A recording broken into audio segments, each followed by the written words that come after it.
அஸ்ஸலாமு அலைக்கும் வரஹ்மத்துல்லாஹி வபரகாத்துஹு. இந்த முறை இலங்கையிலிருந்து ஹஜ்ஜுக்கு சென்ற சுமார் 3500 ஹஜ் யாத்திரிகர்களுக்கு மினாவிலே 35 கழிவறைகள், அதாவது குளியலறைகள் வழங்கப்பட்டதாகவும், அவர்கள் உணவு உட்கொள்வதற்காக 2 புஃபேகள் மாத்திரம் இருந்ததாகவும், அதனால் ஹஜ்ஜாஜிகள் உரிய வேலைக்கு தயாராகி தமது வணக்க வழிபாடுகள் கிரியைகளில் ஈடுபட முடியாத ஒரு நிலைமை இருந்ததாகவும் சொல்லப்படுகின்றது. அதை நாங்கள் அங்கிருக்கின்ற எமது உறவினர்கள், நண்பர்கள், அதே போன்று ஹஜ் யாத்திரைக்கு சென்றவர்கள், ஊடகவியலாளர்கள் மற்றும் எங்களது ஹஜ் மூவர்களூடாக அறிய முடிந்தது.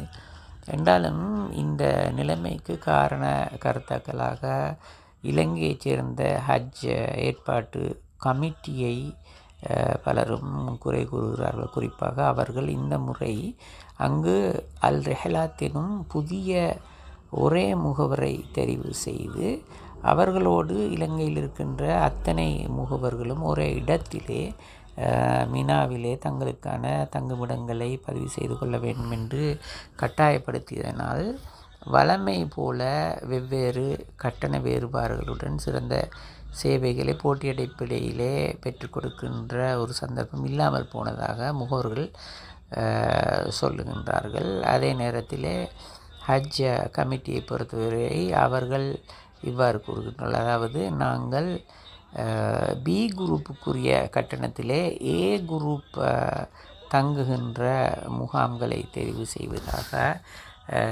உடன்பாடுகள் செய்திருந்தாலும் கூட, அந்த சவுதி முஅல்லிம் அந்த சேவைகளை வழங்குவதில் தவறிழைத்து விட்டதாக அவர்கள் தங்களது தரப்பு நியாயங்களை கூறுகின்றார்கள்.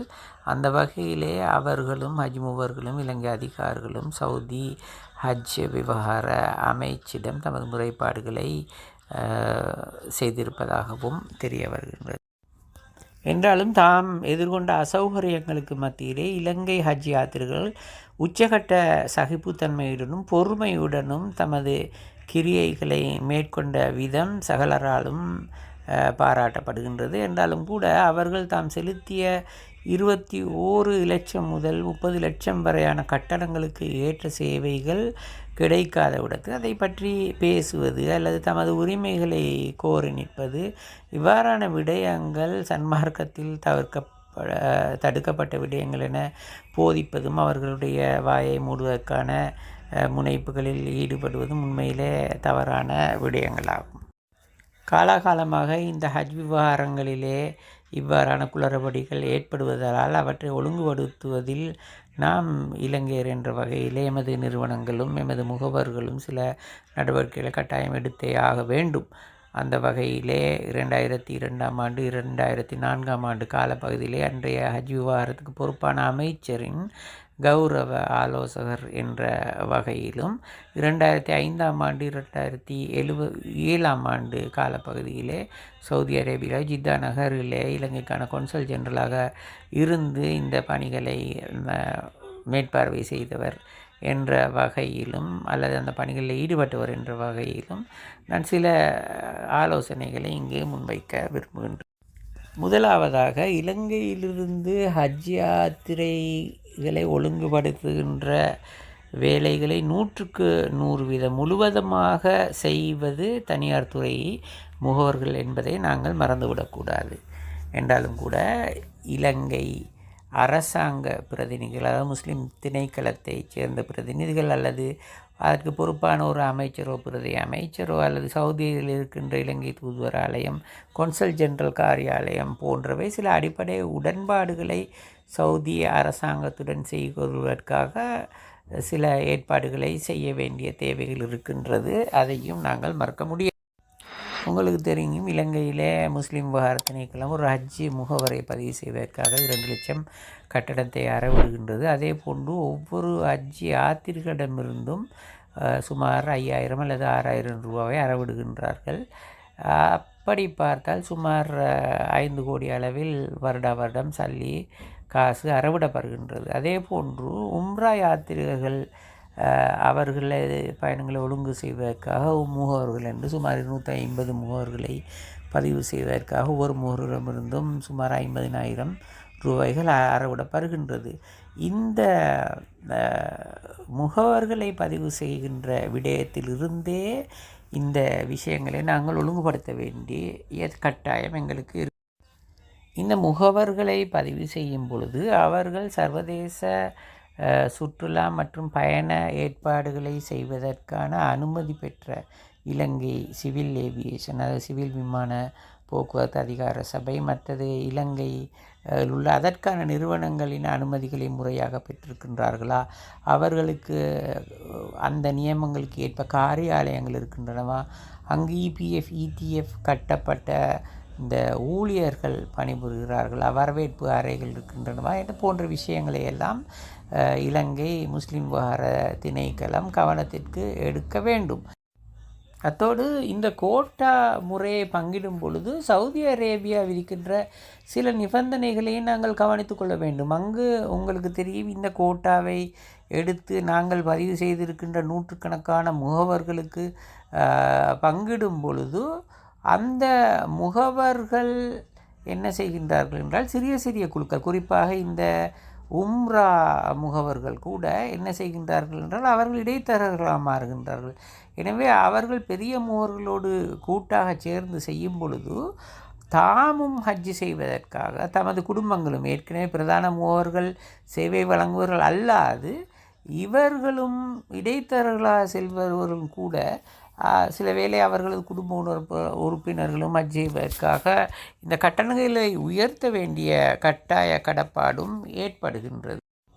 எனவே இலங்கையிலிருந்து மருத்துவ சேவைகளுக்காக செல்பவர்கள், முஸ்லிம் விவகார திணைக்களத்திலிருந்து செல்பவர்களுக்கு புறம்பாக இலங்கை ஹஜ் கமிட்டியை சேர்ந்தவர்களும் பலரும் அந்த ஹஜ் நிதியத்திலிருந்து ஹஜ்ஜி செல்வதால் அவர்களுக்குரிய செலவுகளும் கூட இந்த ஹஜ் யாத்திரைகள் மீதே ஒரு சுமையாக சுமத்தப்படுகின்றது. எனவே இந்த இரட்டிப்பான சுமைகளை குறைப்பதற்கான ஏற்பாடுகளையும் நாங்கள் ஒரு அரசாங்கம் என்ற வகையில் மாத்திரமல்லாது ஹஜ் முகவர்கள் சங்கங்கள் கூட அந்த விஷயத்தில் கூடிய கவனம் செலுத்தி எதிர்காலத்திலே எவ்வாறான மாற்றங்களை கொண்டு வரலாம் என்பதற்கான சிபாரிசுகளை நாங்கள் தயாரிக்க வேண்டும்.